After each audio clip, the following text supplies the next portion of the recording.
Hello and welcome to Games from Folktales, a podcast that mixes historical research and tabletop role-playing settings. I'm your host, Timothy Ferguson. This week, another story from E.F. Benson. E.F. Benson has only provided one story for this podcast previously. It was The Room in the Tower, which provided The Revener of Julius Stone. I wanted to share with you a different E.F. Benson story that would link into our Cornwall material.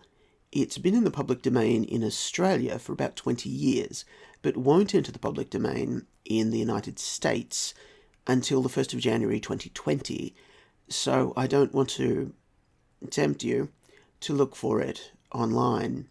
Basically, it's about a giant shadowy slug creature, like a luciferge, for those of you who are familiar with Realms of Power, the Infernal, that acts as an avenger of evil. It hunts down the impious and leaves them as sacks of skin and bones. It's truly lovely, and I wanted to present it to you, but it turns out there's that little legal technicality. So, instead, a story called Caterpillars. Caterpillars was read into the public domain by Andy Minter from Librivox. Andy Minter passed away in 2017. He's one of my favourite Librivox recorders. He would not have remembered, but he was encouraging to me when I first started. I only know Andy through his participation in Librivox. I believe he was a Welshman and I'm Australian, so we're on the far sides of the world from each other. But he seemed shy and he was very deeply hurt whenever people criticised his readings. It seemed to hurt his confidence to continue reading. So with Andy, it always seemed important to tell him how much you enjoyed what he read. I suppose I'm mentioning this because when I'm recording this, it's Christmas, which is a season for giving thanks. Anyway, I believe this is one of Andy's earlier recordings. I think his recording equipment improves as time goes on. Oh, I've rambled enough. So, originally when I looked at these things, I thought they were demons. Instead, they could be a particularly pernicious sort of fairy. As a plot hook, I like the idea that you may be tempted to farm these terrible things as a corpus visors, infernally tainted, perhaps, but what are you willing to do for power? See what you think. Caterpillars by E.F. Benson. I saw a month or two ago in an Italian paper that the Villa Cascana, in which I once stayed, had been pulled down, and that a manufactory of some sort was in process of erection on its site.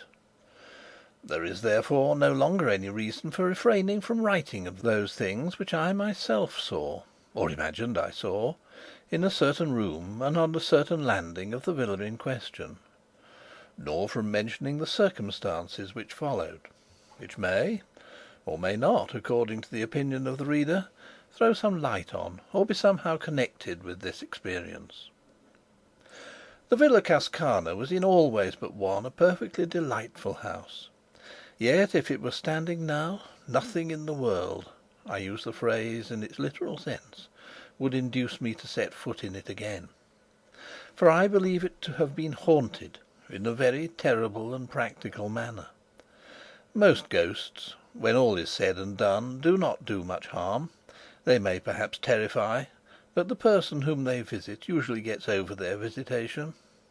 They may, on the other hand, be entirely friendly and beneficent. But the appearances in the Villa Cascana were not beneficent, and had they made their visit in a very slightly different manner, I do not suppose I should have got over it any more than Arthur Inglis did. The house stood on an ilex-clad hill, not far from Sestri di Levante, on the Italian Riviera, looking out over the iridescent blues of that enchanted sea, while behind it rose the pale green chestnut woods that climb up the hillsides till they give place to the pines that, black in contrast with them, crown the slopes. All round it the garden, in the luxuriance of mid-spring, bloomed and was fragrant, and the scent of magnolia and rose, borne on the salt freshness of the winds from the sea, flowed like a stream through the cool vaulted rooms. On the ground floor a broad pillared loggia ran round three sides of the house, the top of which formed a balcony for certain rooms on the first floor. The main staircase, Broad and of grey marble steps led up from the hall to the landing outside these rooms, which were three in number, namely, two big sitting rooms and a bedroom arranged en suite. The latter was unoccupied; the sitting rooms were in use. From these the main staircase was continued to the second floor, where were situated certain bedrooms, one of which I occupied, while from the other side of the first floor landing some half dozen steps led to another suite of rooms, where, at the time I am speaking of, Arthur English, the artist, had his bedroom and studio. Thus the landing outside my bedroom at the top of the house commanded both the landing of the first floor and also the steps that led to Inglis's rooms. Jim Stanley and his wife, finally, whose guest I was, occupied rooms in another wing of the house, where also were the servants' quarters. I arrived just in time for lunch on a brilliant noon of mid-May. The garden was shouting with colour and fragrance, and, not less delightful after my broiling walk up from the marina, should have been the coming from the reverberating heat and blaze of the day into the marble coolness of the villa. Only, the reader has my bare word for this and nothing more, the moment I set foot in the house I felt that something was wrong. This feeling, I may say, was quite vague, though very strong; and I remember that when I saw letters waiting for me on the table in the hall, I felt certain that the explanation was here. I was convinced that there was bad news of some sort for me.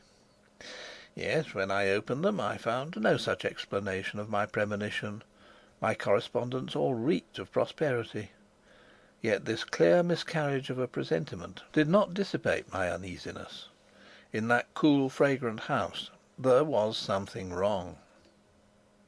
I am at pains to mention this, because to the general view it may explain that, though I am as a rule so excellent a sleeper that the extinction of my light on getting into bed is apparently contemporaneous with being called on the following morning, I slept very badly on my first night in the Villa Cascana. It may also explain the fact that when I did sleep, if it was indeed in sleep that I saw what I thought I saw, I dreamt in a very vivid and original manner. Original, that is to say, in the sense that something that, as far as I knew, had never previously entered into my consciousness, usurped it then. But since, in addition to this evil premonition, certain words and events occurring during the rest of the night might have suggested something of what I thought had happened that night, it will be as well to relate them. After lunch, then, I went round the house with Mrs. Stanley, and during our tour she referred, it is true, to the unoccupied bedroom on the first floor, which opened out of the room where we had lunched.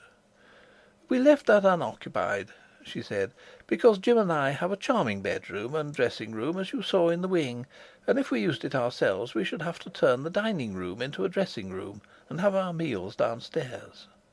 As it is, however, we have our little flat there. Arthur English has his little flat in the other passage. And I remembered, aren't I extraordinary, that you once said that the higher up you were in a house the better you were pleased. So I put you at the top of the house instead of giving you that room." It is true that a doubt, vague as my uneasy premonition, crossed my mind at this. I did not see why Mrs. Stanley should have explained all this, if there had not been more to explain. I allow, therefore, that the thought that there was something to explain about the unoccupied bedroom was momentarily present in my mind. The second thing that may have borne in on my dream was this. At dinner the conversation turned for a moment on ghosts. Inglis, with the certainty of conviction, expressed his belief that anybody who could possibly believe in the existence of supernatural phenomena was unworthy of the name of an ass. The subject instantly dropped. As far as I can recollect, nothing else occurred or was said that could bear on what follows. We all went to bed rather early, and personally I yawned my way upstairs, feeling hideously sleepy. My room was rather hot, and I threw all the windows wide, and from without poured in the white light of the moon and the love song of many nightingales. I undressed quickly and got into bed. But though I had felt so sleepy before, I now felt extremely wide awake. But I was quite content to be awake. I did not toss or turn. I felt perfectly happy listening to the song and seeing the light. Then it is possible I may have gone to sleep, and what follows may have been a dream. I thought anyhow that after a time the nightingales ceased singing and the moon sank. I thought also that if, for some unexplained reason, I was going to lie awake all night, I might as well read, and I remembered that I had left a book in which I was interested in the dining room on the first floor. So I got out of bed, lit a candle, and went downstairs. I went into the room, saw on a side table the book I had come to look for, and then simultaneously saw that the door into the unoccupied bedroom was open. A curious grey light, not of dawn nor of moonshine, came out of it, and I looked in. The bed stood opposite the door, a big four-poster hung with tapestry at the head. Then I saw that the greyish light of the bedroom came from the bed, or rather from what was on the bed, for it was covered with great caterpillars, a foot or more in length, which crawled over it. They were faintly luminous, and it was the light from them that showed me the room. Instead of the sucker feet of ordinary caterpillars, they had rows of pincers like crabs, and they moved by grasping what they lay on with their pincers and then sliding their bodies forward.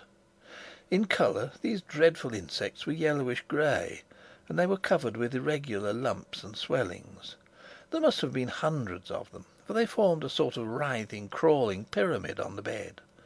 Occasionally one fell off onto the floor with a soft, fleshy thud, and though the floor was of hard concrete, it yielded to the pincer feet as if it had been putty, and crawling back, the caterpillar would mount onto the bed again to rejoin its fearful companions. They appeared to have no faces, so to speak, but at one end of them there was a mouth that opened sideways in respiration. Then, as I looked, it seemed to me as if they all suddenly became conscious of my presence.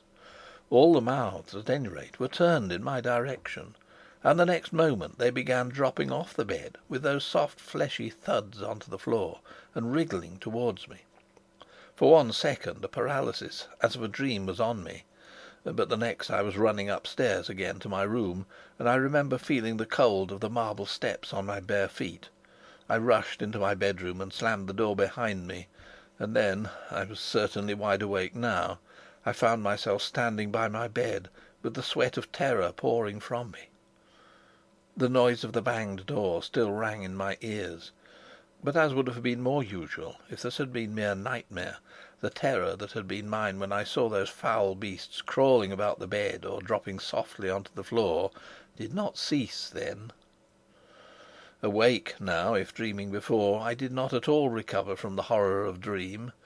It did not seem to me that I had dreamed, and until dawn I sat or stood, not daring to lie down, thinking that every rustle or movement that I heard was the approach of the caterpillars.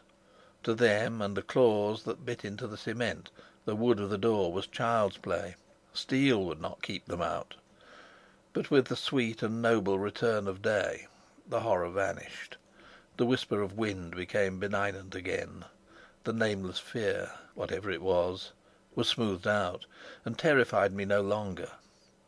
Dawn broke, hueless at first, then it grew dove-coloured, then the flaming pageant of light spread over the sky.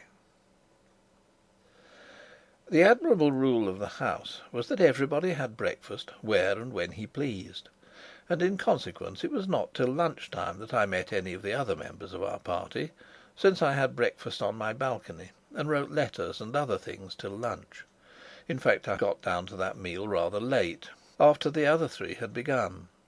Between my knife and fork there was a small pill-box of cardboard, and as I sat down Inglis spoke. "Do look at that," he said, "since you're interested in natural history. I found it crawling on my counterpane last night, and I don't know what it is." I think that before I opened the pill-box I expected something of the sort which I found in it. Inside it, anyhow, was a small caterpillar, greyish yellow in colour, with curious bumps and excrescences on its rings. It was extremely active, and hurried round the box this way and that. Its feet were unlike the feet of any caterpillar I ever saw. They were like the pincers of a crab. I looked and shut the lid down again. "No, I don't know it," I said, "but it looks rather unwholesome. What are you going to do with it?" "Oh, I shall keep it," said Inglis.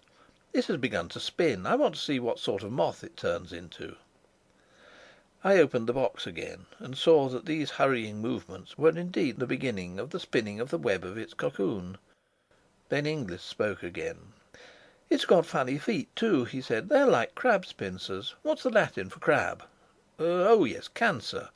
So, in case it is unique, let's christen it Cancer Inglisensis." Then something happened in my brain, some momentary piecing together of all that I had seen or dreamed. Something in his words seemed to me to throw light on it all, and my own intense horror at the experience of the night before linked itself on to what he had just said. In effect, I took the box and threw it, caterpillar and all, out of the window. There was a gravel path just outside, and beyond it a fountain playing into a basin. The box fell into the middle of this. Inglis laughed. "So the students of the occult don't like solid facts," he said. "My poor caterpillar!" The talk went off again at once on to other subjects, and I have only given in detail, as they happened, these trivialities, in order to be sure myself that I have recorded everything that could have borne on occult subjects or on the subject of caterpillars. But at the moment when I threw the pill box into the fountain I lost my head. My only excuse is that, as is probably plain, the tenant of it was in miniature exactly what I had seen crowded on to the bed in the unoccupied room. And though this translation of those phantoms into flesh and blood, or whatever it is that caterpillars are made of, ought perhaps to have relieved the horror of the night, as a matter of fact it did nothing of the kind. It only made the crawling pyramid that covered the bed in the unoccupied room more hideously real. After lunch we spent a lazy hour or two strolling about the garden or sitting in the loggia, and it must have been about 4 o'clock when Stanley and I started off to bathe, down the path that led by the fountain into which I had thrown the pill box. The water was shallow and clear, and at the bottom of it I saw its white remains. The water had disintegrated the cardboard, and it had become no more than a few strips and shreds of sodden paper. The centre of the fountain was a marble Italian Cupid, which squirted the water out of a wineskin held under its arm. And crawling up its leg was the caterpillar. Strange and scarcely credible as it seemed, it must have survived the falling to bits of its prison and made its way to shore. And there it was, out of arm's reach, weaving and waving this way and that as it evolved its cocoon. Then, as I looked at it, it seemed to me again that, like the caterpillar I had seen last night, it saw me, and breaking out of the threads that surrounded it, it crawled down the marble leg of the Cupid and began swimming like a snake across the water of the fountain towards me. It came with extraordinary speed. The fact of a caterpillar being able to swim was new to me, and in another moment was crawling up the marble lip of the basin. Just then Inglis joined us. "Why, if it isn't old Cancer Inglisensis again!" he said, catching sight of the beast. "What a tearing hurry it's in!" We were standing side by side on the path, and when the caterpillar had advanced to within about a yard of us, it stopped and began waving again, as if in doubt as to the direction in which it should go. Then it appeared to make up its mind, and crawled on to Inglish's shoe. "It likes me best," he said, "but I don't really know that I like it. And as it won't drown, I think perhaps..." He shook it off his shoe on to the gravel path and trod on it. All afternoon the air got heavier and heavier with the sirocco that was without doubt coming up from the south, and that night again I went up to bed feeling very sleepy. But below my drowsiness, so to speak, there was the consciousness, stronger than before, that there was something wrong in the house, that something dangerous was close at hand.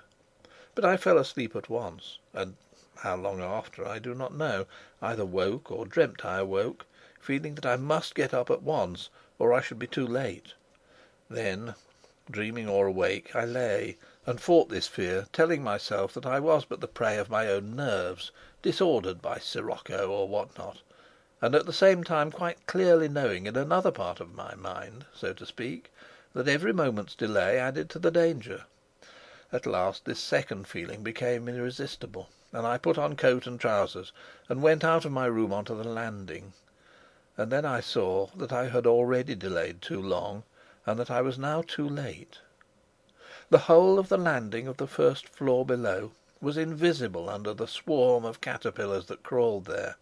The folding doors into the sitting room from which opened the bedroom where I had seen them last night were shut, but they were squeezing through the cracks of it, and dropping one by one through the keyhole, elongating themselves into mere string as they passed, and growing fat and lumpy again on emerging. Some, as if exploring, were nosing about the steps into the passage, at the end of which were Inglis's rooms. Others were crawling on the lowest steps of the staircase that led up to where I stood. The landing, however, was completely covered with them. I was cut off, and of the frozen horror that seized me when I saw that, I can give no idea in words. Then at last a general movement began to take place, and they grew thicker on the steps that led to Inglis's room. Gradually, like some hideous tide of flesh, they advanced along the passage, and I saw the foremost, visible by the pale grey luminousness that came from them, reach his door. Again and again I tried to shout and warn him, in terror all the time that they would turn at the sound of my voice and mount my stair instead. But for all my efforts I felt that no sound came from my throat. They crawled along the hinge crack of his door, passing through as they had done before, and still I stood there, making impotent efforts to shout to him, to bid him escape while there was time. At last the passage was completely empty. They had all gone, and at that moment I was conscious for the first time of the cold of the marble landing on which I stood barefooted. The dawn was just beginning to break in the eastern sky. 6 months after, I met Mrs. Stanley in a country house in England. We talked on many subjects, and at last she said: "I don't think I've seen you since I got that dreadful news about Arthur Inglis a month ago." "I haven't heard," said I. "No? He has got cancer.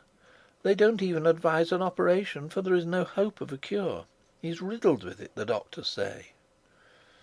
Now, during all these 6 months, I do not think a day had passed on which I had not had in my mind the dreams, or whatever you like to call them, which I had seen in the Villa Cascana. "It is awful, is it not?" she continued. "And I can't help feeling that he may have—" "Caught it at the villa?" I asked. She looked at me in blank surprise.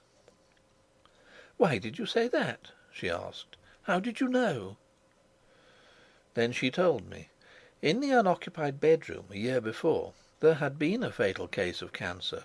She had, of course, taken the best advice, and had been told that the utmost dictates of prudence would be obeyed so long as she did not put anybody to sleep in that room, which had also been thoroughly disinfected and newly whitewashed and painted. But